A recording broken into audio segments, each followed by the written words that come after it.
Después de exhortar a su audiencia a vivir una vida de obediencia, Santiago enfoca su atención en la relación entre sabiduría y paz entre los seguidores de Cristo. Escuchemos la pregunta de Santiago en el capítulo 4, versículo 1. ¿De dónde vienen las guerras y los pleitos entre vosotros? Aunque este versículo está en medio de la sección, en una variedad de formas, la sección entera trata con esta pregunta. En esta sección, Santiago señaló 3 temas principales asociados con la sabiduría y la paz entre los creyentes. Primero, en el capítulo 3, versículos 1 al 12, Santiago se enfoca en la lengua, o nuestro uso de las palabras. En el capítulo 3, versículos 4 y 5, Santiago comparó la lengua con un timón de un barco. Él lo explicó de esta manera. Las naves, aunque tan grandes y llevadas de impetuosos vientos, son gobernadas con un muy pequeño timón. Así también la lengua es un miembro pequeño, pero se jacta de grandes cosas. Después, en el versículo 6, fue aún más lejos, diciéndole a su audiencia, «Y la lengua es un mundo de maldad entre nuestros miembros y contamina todo el cuerpo, e inflama la rueda de la creación, y ella misma es inflamada por el infierno». La advertencia de Santiago contra la capacidad de la lengua para la maldad es muy similar a lo que encontramos en el libro de Proverbios. Proverbios también trata en varias ocasiones con los peligros asociados con la lengua o el habla. Encontramos esto en lugares como Proverbios capítulo 10, versículo 31, capítulo 11, versículo 12, capítulo 15, versículo 4 y muchos otros versículos. Tanto la epístola de Santiago y Proverbios señalan que las palabras pueden dirigir a todo tipo de problemas entre el pueblo de Dios. Para evitar conflictos y vivir en paz, debemos controlar nuestra lengua. Cuando leemos el libro de Santiago, probablemente recordamos las palabras de Jesús cuando dice, «De la abundancia del corazón habla la boca». A medida que Santiago reflexiona en las palabras de Jesús y provee instrucciones para la iglesia, cómo debemos vivir a la luz de la venida de Cristo y en anticipación de su futuro regreso, una de las maneras que Santiago nos da para medir nuestros corazones es enfocarnos en nuestras palabras. Él ve las palabras de una persona, la lengua, que es una abreviación de palabras, como un barómetro de todo el ser moral de una persona. Nos da la temperatura de nuestro corazón, por así decirlo. Y así, como Jesús dice, de la abundancia del corazón habla la boca. Cuando Santiago dice que un hombre debe frenar su lengua y que de la misma boca no deben salir bendiciones y maldiciones, está diciéndonos que nuestro corazón debe estar completamente comprometido con Dios. No debemos ser de doble ánimo, sino debemos, en fe, aferrarnos a la enseñanza de Cristo. Y al hacerlo, nuestras palabras deben bendecir a nuestros hermanos y hermanas en lugar de maldecirles. El segundo tema ligado a la sabiduría y la paz involucra 2 tipos de sabiduría. Encontramos esto en el capítulo 3, versículos 13 al 18. En Santiago, capítulo 3, versículos 14 al 17, leemos estas palabras. «Pero si tenéis celos amargos y contención en vuestro corazón, esta sabiduría no es la que desciende de lo alto, sino terrenal, animal, diabólica. Pero la sabiduría que es de lo alto es primeramente pura, después pacífica, amable, benigna, llena de misericordia y de buenos frutos, sin incertidumbre ni hipocresía».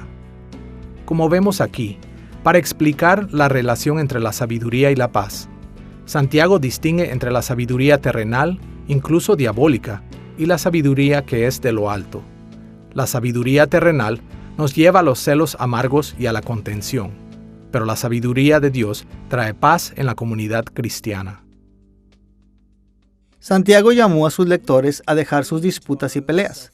Explicó que cuando nos aferramos a nuestros deseos egoístas, no puede haber paz entre nosotros.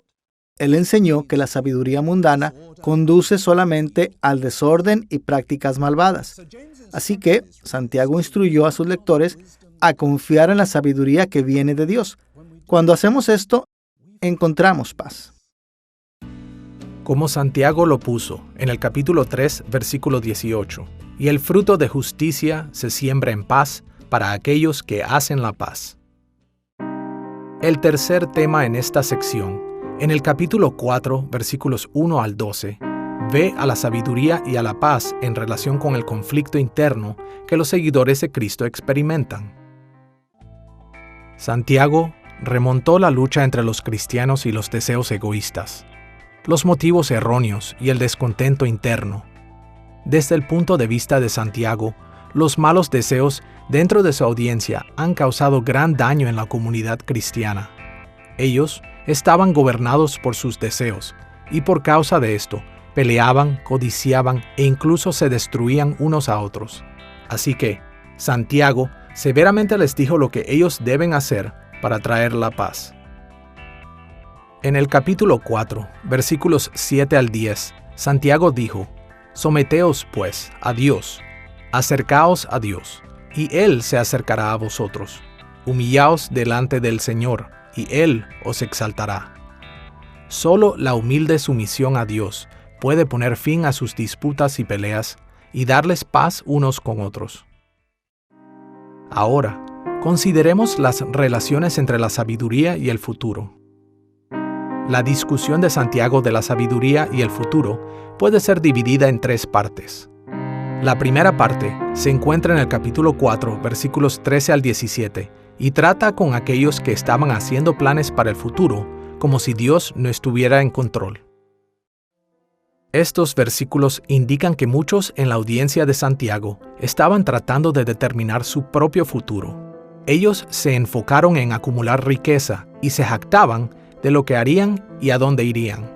En respuesta a esto, Santiago les recordó que sus vidas eran efímeras. No era posible que supieran cuál sería su futuro.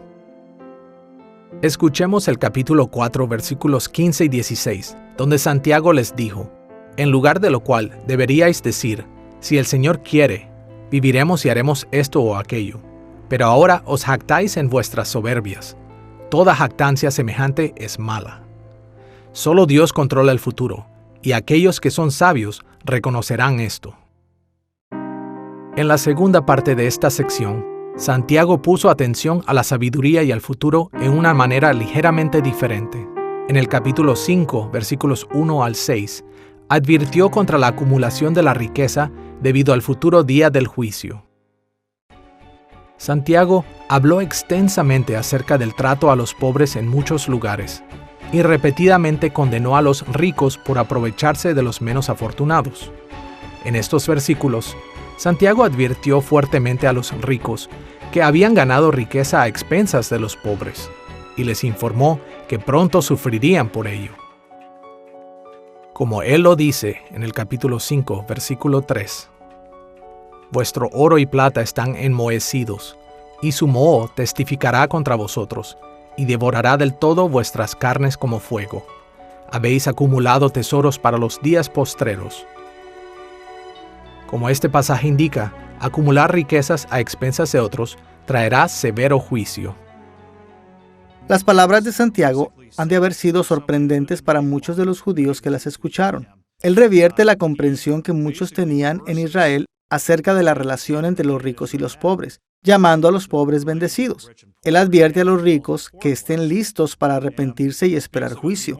La base para ese juicio es que ellos estaban acumulando sus riquezas, y si hemos sido bendecidos con riquezas, la voluntad de Dios es que la compartamos con nuestros vecinos, utilizarla para bendecirlos.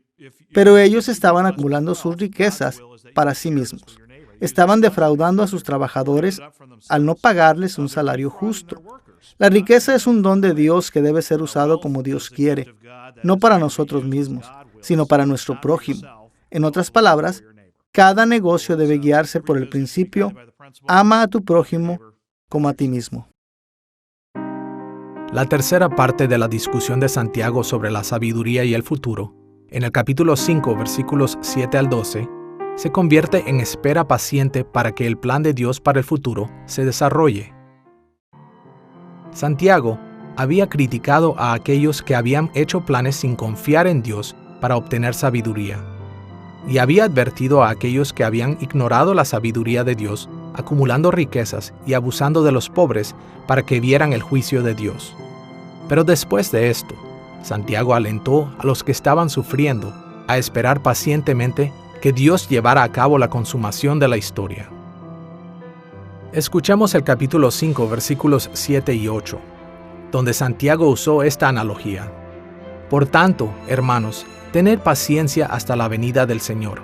Mirad cómo el labrador espera el precioso fruto de la tierra, aguardando con paciencia hasta que reciba la lluvia temprana y la tardía. Tened también vosotros paciencia y afirmad vuestros corazones, porque la venida del Señor se acerca. Como acabamos de señalar, las palabras de Santiago en esta sección no solo amonestaron a los ricos, también alentaron a los pobres y oprimidos. La fuerte reprensión de Santiago le recordó a su audiencia que el día del juicio venía. En ese tiempo, aquellos que fielmente dependían de Dios serían recompensados. De esta manera, animó a los fieles a continuar en el camino de la sabiduría piadosa, viviendo su profesión de fe, obedientes a Dios a la luz del gran final del plan de Dios para el futuro. Después de explicar a sus lectores cómo la sabiduría se relaciona con el gozo, la obediencia, la paz y el futuro, el libro de Santiago cierra con una práctica y pequeña aplicación de sabiduría y oración. La audiencia de Santiago estaba tratando con varios problemas. Ellos habían sido dispersados de sus hogares. Los ricos oprimían a los pobres. Estaban discutiendo y lastimándose unos a otros. Muchos, al parecer, estaban siendo gobernados por sus deseos egoístas, y se les hacía difícil vivir de maneras que correspondían a su profesión de fe. Así, en esta última sección, Santiago les enseñó qué hacer en la comunidad cristiana mientras enfrentaban estas luchas. De manera similar a lo que había enseñado al principio de la epístola, aquí Santiago les instruyó a que se dedicaran a la oración. En tiempos de prueba o gozo, cuando tratamos con la enfermedad, aún la enfermedad causada por el pecado del individuo, aquellos que tienen sabiduría orarán. Escuchemos el capítulo 5, versículos 13 y 14, donde Santiago les dijo a sus lectores: ¿Está alguno entre vosotros afligido? Haga oración. ¿Está alguno alegre? Cante alabanzas. ¿Está alguno enfermo entre vosotros? Llame a los ancianos de la iglesia y oren por él. Claramente, Santiago esperaba que sus lectores se acercaran a Dios en busca de sabiduría en cada situación. La razón de esto está suficientemente clara en el versículo 16, donde Santiago dijo: La oración eficaz del justo puede mucho. Después de finalizar el cuerpo principal de su epístola con su llamado a la paciencia y a la oración en las pruebas, Santiago terminó la carta con una exhortación. En el capítulo 5, versículos 19 y 20, Santiago instó a su audiencia a cuidarse unos a otros y a traer de vuelta a los que se habían alejado de la verdad. Les recordó que, como hermanos y hermanas en la comunidad de fe, tenían la obligación y el privilegio de dirigir al pueblo de vuelta a la fe que realmente salva. En esta introducción a la epístola de Santiago, hemos observado el trasfondo del libro y hemos estudiado al autor, la audiencia y la ocasión o circunstancias de su escritura. También exploramos la estructura y contenido de la carta y vimos cómo este libro sirve como libro de sabiduría del Nuevo Testamento para los creyentes que enfrenten el desaliento de las pruebas por medio del gozo, la obediencia, la paz, el futuro y la oración. El libro de Santiago retó a los cristianos del primer siglo a buscar la sabiduría de Dios para que pudieran tener gozo mientras se enfrentaban pruebas.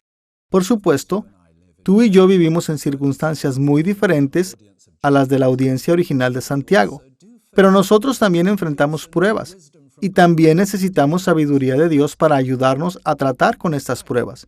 Al igual que la primera audiencia de Santiago, necesitamos el gozo que la sabiduría de Dios da. Aunque en esta lección solo hemos tocado lo que este libro ofrece, una cosa debe quedar clara. La epístola de Santiago traza un camino para vivir sabiamente en todas las edades. Y entre más apliquemos este libro a nuestras propias vidas, más recibiremos la bendición de sumo gozo que Dios ofrece a su pueblo, sin importar las pruebas o dificultades que podamos enfrentar.